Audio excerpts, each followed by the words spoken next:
on, man. That little deaf girl, look, I want. He's like, yeah, whatever. Just get the out of here. All right, I got to take care of this. God damn. So why? Fudgesicle.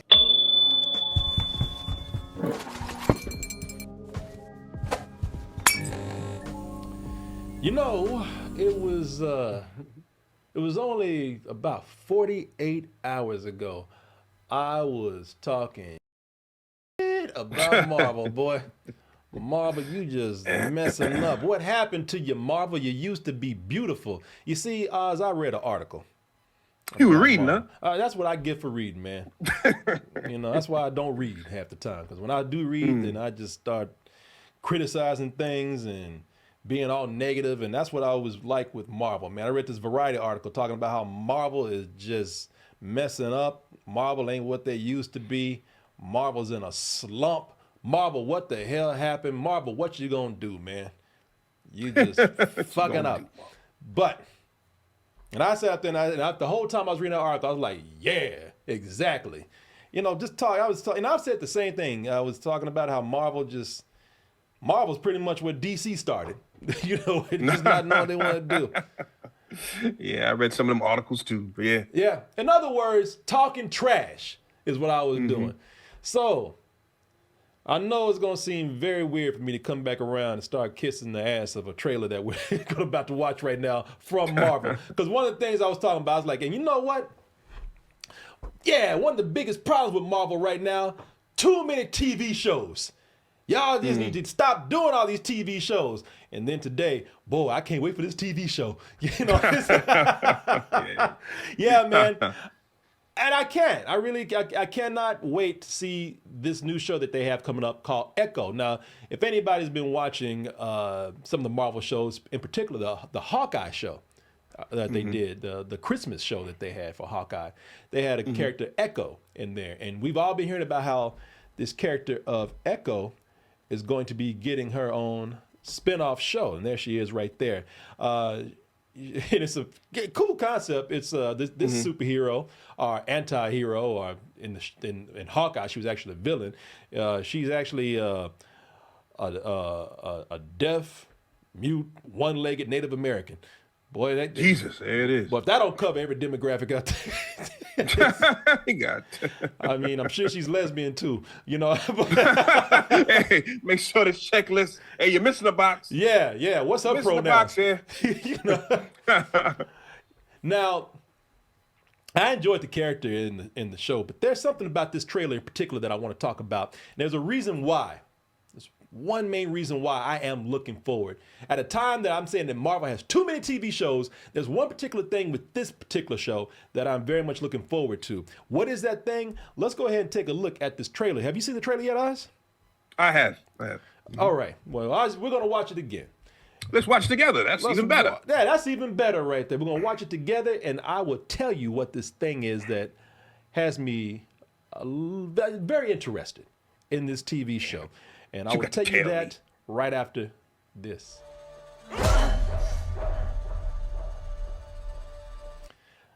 Now that's one thing in particular right there I want y'all to take note of right here. I just, what this image is the first thing that made me say, God damn, Disney ain't playing.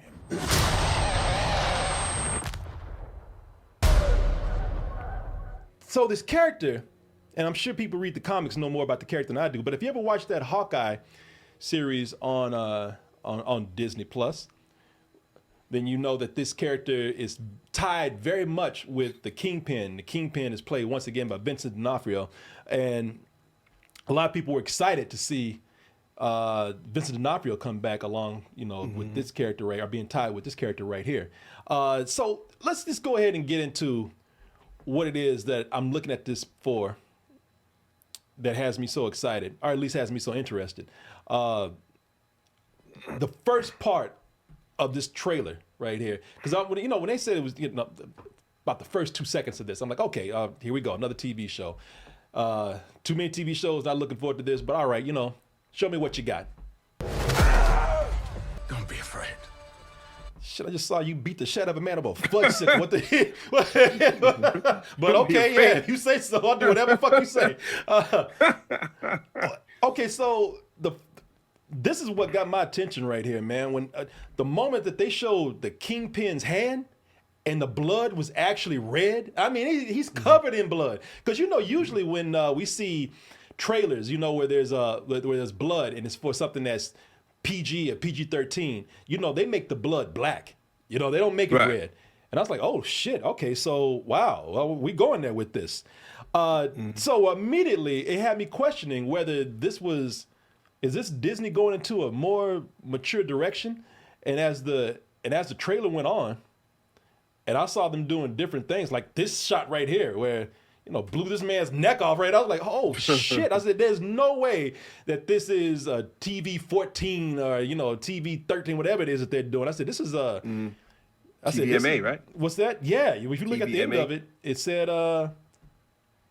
it said right here that it's TVMA.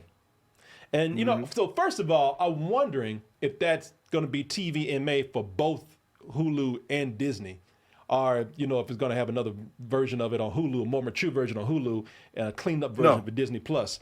It's going to be, because it says right there, set your Disney Plus profile to TVMA to stream. Okay, so great, man. So all right, I gotta ask you then. This brings me to the question: Is this Disney's first mature rated property for Marvel?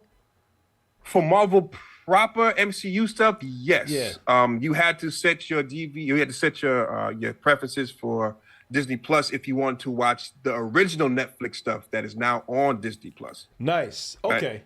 So you had to do it for those shows. But as far as MCU proper, I think this is the first. Correct me if I'm wrong, chat, and you will. Yeah. This is their first TVMA for the MCU proper. It's their first. Like, let's just say R-rated or mature-rated property completely out of the TV shows and movies, because I know everybody thought that Deadpool 3 was going to be the first one to be the mature-rated property, but apparently Echo, it beat it, man. Yeah, they beat it. I can't keep talking without bringing back the fact that why did that grown-ass man make fun of that little kid for? What the in that trailer? What possessed him to make fun of that child for? I don't know why, but he paid for it. I mean, I did not feel bad for him at all. I don't either, because the way they set it up, because I mean, come on, man, that little deaf girl, I want it. He's like, yeah, whatever, bitch. Get the fuck out of here. All right, I gotta take care of this shit. God damn, so why? Fuck being an asshole to a little one-legged deaf girl, man. Come on, man. That ain't. Come on, man. That's what you get. I think that little girl is actually the main actress's sister or cousin or something. Oh, really? Because she looks like her, man. Yeah, because I think they are related. I think. Yeah. Again, chat, you know what you got to do. When I saw that hand and I saw the blood, I was like, oh, wow. Okay, they're not going to... First of all, he punched him. Like, okay. I thought they were going to pull away and do like, the punches will go to like fade to black. You know what I mean? How they do that whole thing. But, he was catching it. And you saw his hand shaking and dripping blood. Dripping blood. That's the crazy part. Oh, yeah. So I was also under the impression that Deadpool 3 would be the first rated R or mature rated property for the MCU proper. But you know what, man? I'm glad to see that, Echo is beating us to the punch. No pun intended, right? But I always figured that Disney was going to get here, eventually. And I thought it was going to be with Deadpool 3. But no matter what, let's see if you agree with this. I think Disney at some point said, okay, we have to actually up our game, because I think at one point they were looking at DC and they saw the success that DC was having with their rated R properties or their mature properties. Now you have like Joker here, which technically you could say DC could get away with that because it wasn't part of the DCEU property. It was, this is a whole different universe, just a different movie that's not connected at all. But then you have like Birds of Prey with Harley Quinn, who's definitely connected to the DCEU. Yes. The Suicide Squad, James Gunn's rated R version of the Suicide Squad. And then, speaking of TV shows, then you had Peacemaker, which is a spinoff of the Right. Suicide Squad, and all those are connected to Aquaman, the Flash. Even though, and spoiler here, they even made an appearance in that. So I looked at this and I said, you know what? Of course Disney is going to go there. Yeah, it's Disney, whatever. But some of the most successful things that DC had was their rated R stuff. Yeah. To an extent, I believe you, and I think this is going to be a test for them. And why I think it's why I say a test is because, again, they're putting it on two different networks, right? Hulu and Disney Plus. Yeah. Just in case you don't want to set your mature ratings for the kids, boom, you can go to Hulu and watch it. You're good with that. And secondly, I think why it's I don't know if it's going to be a good thing or a bad thing. They're releasing all the episodes at once instead of the every week format that they've been doing. So I don't know if that's a good thing for this show or a bad thing. I think it's a good thing in that Disney has confidence in that. It's to dump it all at once and not. No, I think that dumping it all at once or doing it weekly is more of a sign of confidence. I think that, and this is going to sound crazy, but I think that everybody was so used to seeing the Netflix shows, which were definitely more mature rated, then they were all dumped at one time. And so, I think that Disney's really trying to get people to binge this because they're happy to have this out there. They're confident in it. So, I think that they want people to binge this like they were binging The Punisher and Daredevil and Luke Cage and all that stuff, man. So I think that's a good sign that they were doing that. I mean, because if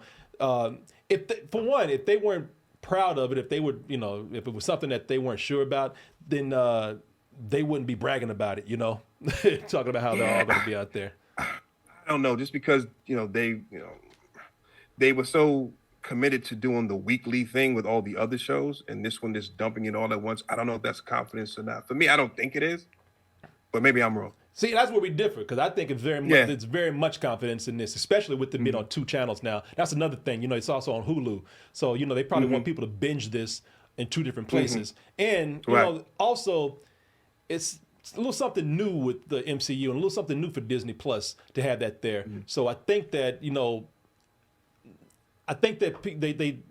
they realize that there are some people who are very eager to see all these and not have to wait weekly. It's right. And there are people who want to binge. So this is the thing that they're going to try that with, and not have people wait for it, have people binge it, and get the word out there that this is actually something that's worth watching. I think also, looking at this, I was talking about, that article that came out from Variety, that was talking about pretty much how Marvel is struggling. And I think that the mature rated stuff is a step in the right direction to bringing something that's going to be a much needed change to the MCU right now. Because as I said, I think one of the reasons why the MCU hasn't been doing very well right now is because, in addition to many other problems, it's become very formulaic in their storytelling. Everything's feeling the same. Everything's kind of looking the same. It very much is a blueprint. And this new mature content that they have, I think is going to be something that is going to differentiate from that. It's not going to be tied down to PG-13 storytelling anymore. I hope so, but they do cut a very good trailer for all their things, and we were right here saying almost the exact same thing when that Secret Invasion was coming out. Yeah, but Secret Invasion was still. That was always my worry with Secret Invasion. I always said Secret Invasion is going to still be caught within a PG-13 area, so they're going to try to get edgy, but it's not going to be able to get as edgy as they possibly could if they weren't restricted by being a Disney Plus show, and I think it hurt it. But even then, sticking with the PG-13 rule, I think it still could have worked. This Winter Soldier, that was PG-13, and that worked great. And we thought that the Secret Invasion would have been an extension of that. So again, these trailers are fantastic. What they piecing together it always looks awesome. But because of these different shows that's come out, and when they get to episode 4, 3, and 4, it's like, shit, what's going on here?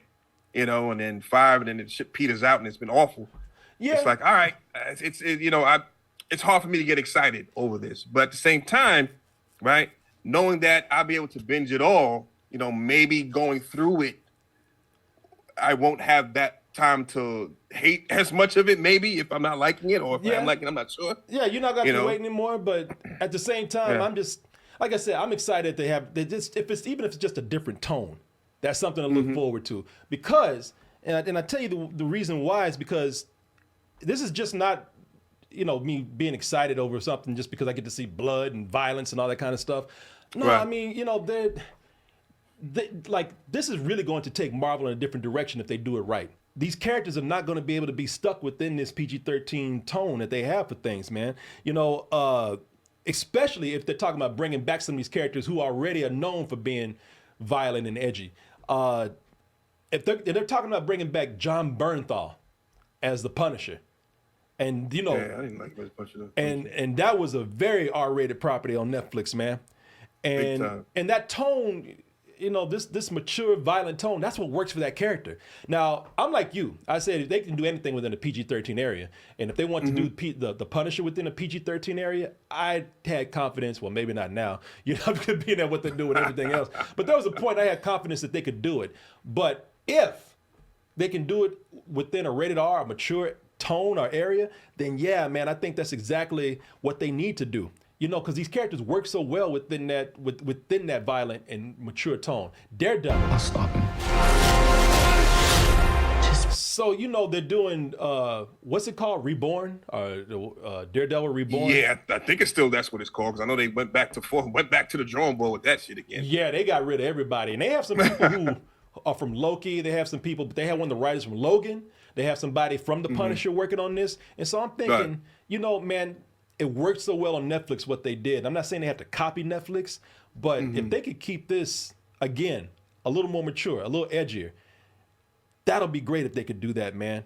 For one, it'll help these characters, these street level characters, these more gritty characters stand out from, all this other stuff that they're doing. And you know what? And one of the biggest problems with the MCU right now is that this whole multiverse storyline that they have going on, no one knows what the hell is going on with that. Yeah.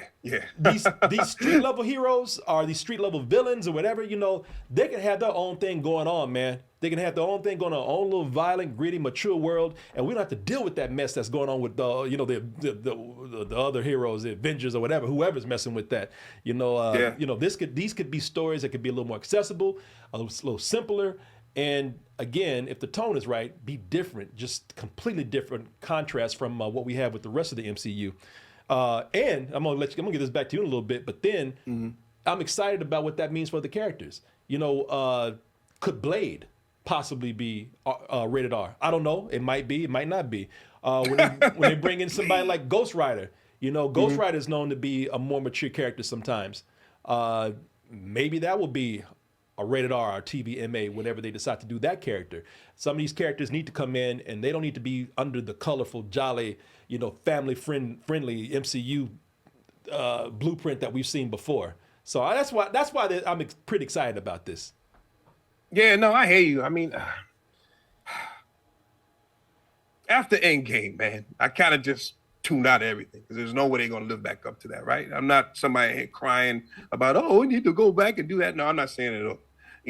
I'm excited to see what, they come up with next, what characters they come up with next. And I think that, it's, and they realized that once they brought those characters over, because when I saw the Kingpin in Hawkeye, I thought, okay, that's a cartoonish version of that character right there. Right. I don't have a whole lot of faith in what they're going to do with these characters now. But after watching the Kingpin beat the shit out of Ice Cream Man, it's like, all right, Man deserved it. This, watching him beat the shit out of this guy right here, I'm thinking, all right, you know what? And it could be because they are struggling right now, and they want, and now they're just starting to really listen to what the fans want when they're paying attention to what they want. I think part of this is them saying, like, listen, we brought these characters over from Netflix. These are the same, actors that are playing these characters, and they're from the Netflix shows. Then yeah, maybe we need to go ahead and keep them similar to what they were over there.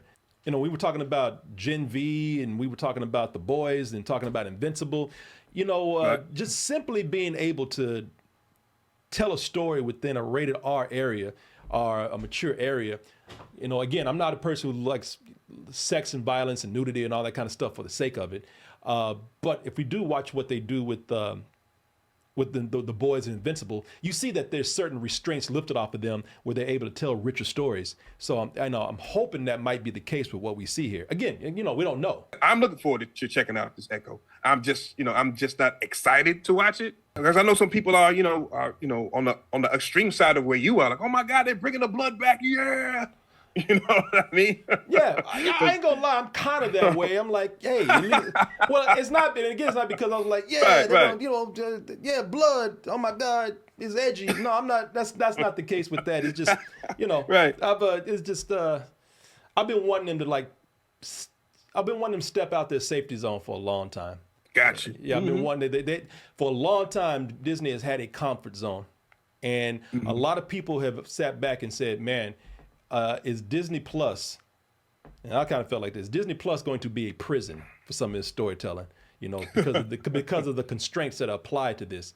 And I think that, it's a sign of good faith that you are paying attention to what worked with your fans, the viewers that made these things a success.